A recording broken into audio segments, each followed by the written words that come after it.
Accordingly, Warders is against Burqa, maybe because he is against the freedom of the woman to protect herself from being molested. Furthermore, it seems that Warders wants the woman to be free from her protective clothes and covered to satisfy his evil, lustful eyes and heart. I say to Warders what Jesus says as follows, but I say to you, Warders, that everyone who looks at a woman with lustful intent has already committed adultery with her in his heart. Book of Matthew chapter 5 verse 28.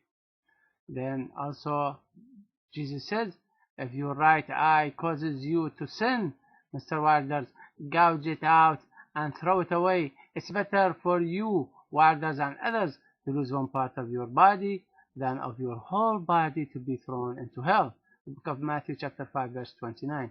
Therefore, Warders must listen to Jesus and stop lusting with the woman in his heart and in his person, and he better gouge his lustful eyes and throw it away before he would be entirely thrown in hell as Jesus warned. Mr. Warders, leave the burqa alone. The Fitna shows more women with headscarf and a letter, and the title appears number of Muslims in the Netherlands, with some columns appears starting with in 1909 there were 54 Muslims, in 1969 there were 1199, in 1990 there were 458,000 Muslims, in 2004 there were 944,000 Muslims in the Netherlands. MashaAllah.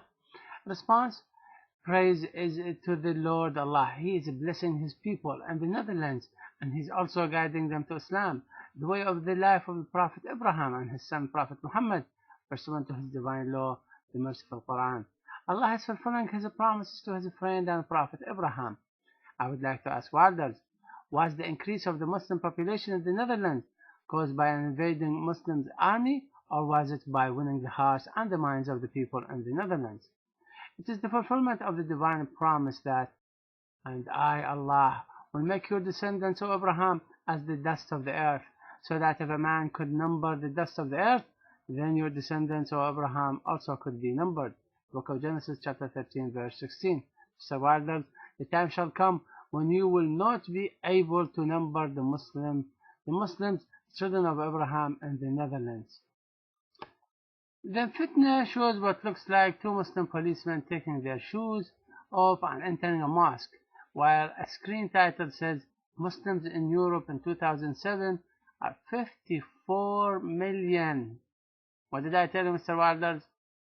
In response, I say, on one side, Warders is falsely accusing the Muslims in the Netherlands and the rest of Europe with terrorism, and at the same time, Warders has another problem with the Muslims to enroll in the police force to protect the safety and the security of the Europeans. Warders has problems with everything and anything related to Islam and the Muslims. Warders is really confused. For the Muslims to enroll in the peacekeeping police force in the Netherlands, or for the European police force to embrace and revert to Islam, it means that the Muslims are not only law-abiding citizens, but also put their lives on the line of duty in Europe to protect the peace and the security of the people and Europe. Is protecting the safety and the security of the Europeans by the Muslims a problem that Warders is concerned about and make him lose his sleep? Warders is really under the spell of the sons of the devil of John 8:44. I have to again remind Mr. Warders that, and I will make your descendants, O Abraham, as the dust of the earth, so that if a man could number the dust of the earth, then your descendants also could be numbered. Book of Genesis chapter 13 verse 16. Oh, don't forget, don't tell me those descendants Allah means the children of Israel. No, because they are not countless people. They are very few, they are minority. So this belongs to the Muslims. Mr. Warders, the time shall come when you will not be able to number the Muslims, the children of Abraham in Europe. So Warders, I advise you to stop reading about the Muslims population in Europe. The Fitna shows a video clip of some person saying in a language not known to me, translated into, if that person's mom or sister had sex with someone else, then he will kill them too. someone allegedly asking him, "Then you will commit an honor killing?" He replies, "Absolutely." In response, I say, the honor killing is an all-time tradition which is sanctioned by Islam. Honor killing is practiced by some Christians in compliance with the Holy Bible. It is up to the free elected Islamic government to decide such issue, especially the issue that has to do with life and death. Honor killing is also practiced by the Christians in the Islamic countries, in Africa, and in other places. The honor killing is originated and recommended by the Holy Bible. I know of a case of honor killing in Chicago, Illinois, USA.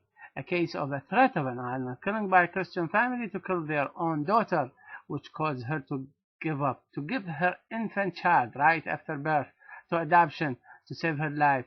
Even the child's father, neither had a chance to see his son nor even consent to the adoption. Welcome to the USA.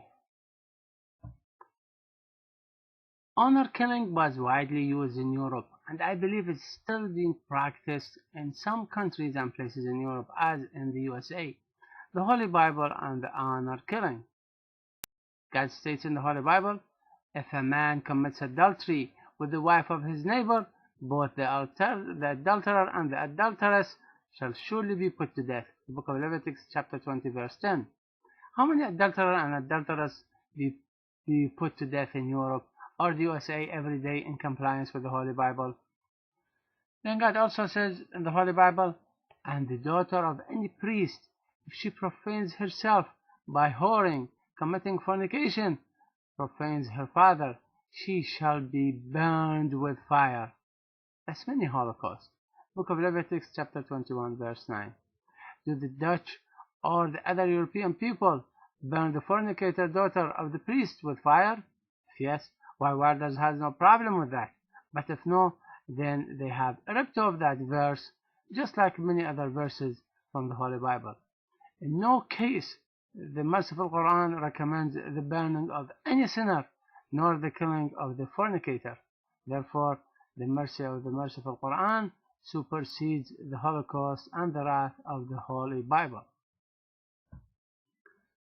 Then Fitna shows a video clip of a man saying, in the Netherlands, for example, one is allowed to commit adultery or to be gay, but I don't feel called upon to be part of that because Islam considers something like that a crime. In response, I say, Wilders is trying to advocate and support adultery and homosexuality by attacking Islam and attacking the Great Quran. Is adultery a crime? Is the homosexuality a crime?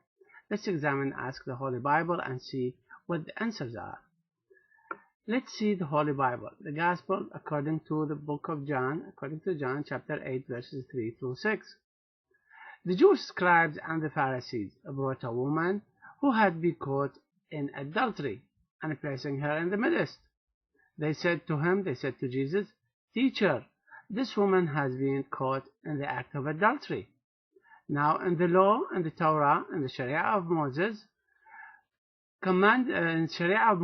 Moses commanded us to stone such woman. So what do you say, Jesus? This Jews said to test Jesus. They might have some charge to bring against him. Jesus bent down and wrote with his finger on the ground. And as the Jews continued to ask Jesus, he stood up and said to them, Let him who is without sin among you Jews be the first to throw a stone at her. If adultery is not a crime in the Holy Bible, why the punishment is so severe that calls for the death penalty? Therefore, adultery is a crime in the Old Testament, in the Sharia of the Honorable Prophet Moses, and as it was implemented by the Honorable Prophet Jesus, because Jesus also said, I, Jesus, did not come to abrogate the law, the Sharia of Moses or the prophets. I came to fulfill, to implement the law, to implement the Sharia of Moses. The book of Matthew chapter 5 verse 17.